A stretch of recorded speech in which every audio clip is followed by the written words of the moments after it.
JPSC और भ्रष्टाचार का नाता जो है वो बहुत पुराना है, क्योंकि वो खुद भी लगभग लगभग हर बार किसी न किसी मुद्दे पे या तो कोर्ट या तो भ्रष्टाचार के चार्जेस उन पे हमेशा लगते आ रहे हैं। यह 7वीं बार है जब उन पे इस तरह का हमला हो रहा है। तो युवाओं को खास करके जेपीएससी पे उतना भरोसा तो है नहीं। उसके बावजूद भी अगर जेपीएससी के नोटिफिकेशन को कोई इस तरह गंभीरता से पढ़ रहा है, वो तो आप स्टूडेंट का मनोस्थिति को देखकर समझ सकते हैं। तो आइए समझते हैं उन्होंने अब क्या किया है। तो भाई साहब हुआ क्या है कि उन्होंने एक नोटिफिकेशन डाला। नोटिफिकेशन में उन्होंने कुछ ऐसी बातें बताया जहां पे वो खुद एडमिट कर रहे हैं कि उनसे गलतियां हुई हैं। इसके बावजूद भी वो एग्जाम को कैंसिल नहीं करना चाहते हैं, क्योंकि एग्जाम जो हो ताकि पूरे तय समय पे हो सके। यह सुनने में काफी अच्छा लगता है कि आयोग ये चाहता है कि एग्जाम का जो समयावधि है वो समय पे पूरी हो जाए। जब आप इस नोटिस को देखोगे तो आपको लगेगा कि इस तरह का धांधली होने के बाद कोई आयोग ऐसा कैसे कह सकता है। तो आप सोचोगे कि आखिर ऐसा हुआ ही क्या है। तो चलिए देखते हैं पहले नोटिस पे। तो ये रहा नंबर 1। तो अगर हम इस नोटिस को देखें तो आपको नोटिस पढ़ने के बाद बहुत सा अटपटा चीज हो सकता है फील हो कि ये कहना क्या चाहते हैं और ये बता क्या रहे हैं। और इस नोटिस के साथ ये खुद एडमिट कर रहे हैं कि उनसे गड़बड़ियां हुई हैं। जब गड़बड़ी अगर जेपीएससी की तरफ से हुई है तो उसका परिणाम तो जेपीएससी को भुगतना चाहिए ना, सारे स्टूडेंट को थोड़ी इसका ठेका लग रखे हैं। अब यहां पे देखते हैं तो नंबर 1 में लिखते हैं कि जब पीटी के फॉर्म को भरा जा रहा था तब करीब 5,35,521 लोगों ने फॉर्म को रजिस्टर किया, जिसमें से करीब 3,69,327 लोगों को एडमिट कार्ड जारी किए गए और इनमें से करीब 2,49,650 लोग जो है एग्जाम में बैठे। अब यहाँ पे करीब करीब नंबर 2 को देखो तो आपको समझ में आएगा कि पीटी का एग्जाम जो थे जिन्होंने अपेयर हुए थे पीटी में, उनमें से जो 57 स्टूडेंट थे उनका ओएमआर सीट खुद जेपीएससी के पास नहीं है।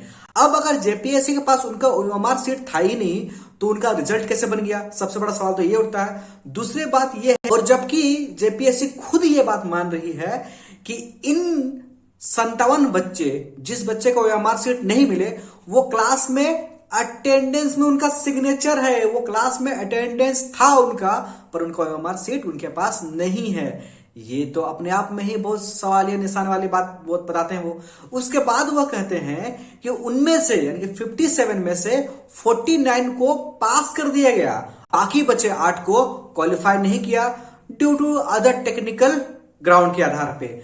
अब इसमें क्या टेक्निकल ग्राउंड है तो वो समझते होंगे, हमारे बस की बात नहीं है। अब यहाँ पे उन लोगों ने अगर देखोगे तो यहाँ पर उन लोगों ने बाकायदा रोल नंबर जारी किए हैं कि जिनको जिनको पास कर दिया गया है। अब यहाँ पे एक चीज समझ में नहीं आ रही है कि जब वो खुद ही कह रहे हैं कि भाई वो बच्चे परसेंट थे क्लास में पर उनका ओएमआर सीट नहीं था, सिर्फ इस आधार पे क्या किन्हीं को पास कर देना अपने आप में जायज है?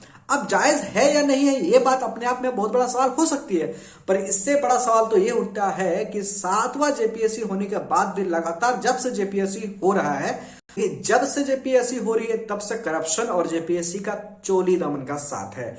तो ऐसे में आपको एक बात तो सवाल तो पूछने को बनता ही है कि भाई जेपीएससी से अगर इस तरह के कार्य को नहीं हो रहा है तो क्यों ना इस सारे वैकेंसी प्रोसेस को क्यों ना इलेक्शन कमीशन को ही दे दिया जाए।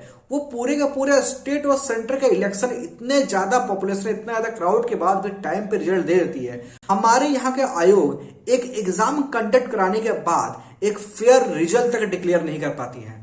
अगर सरकार आम जनता पे ये भरोसा ना बना पाए कि भाई हमारे यहाँ से जो एग्जाम्स हो रहे हैं उसमें रिजल्ट में कोई धांधली नहीं हो रही है, तो यहाँ के आम नागरिक आखिर भरोसा किस पे करे?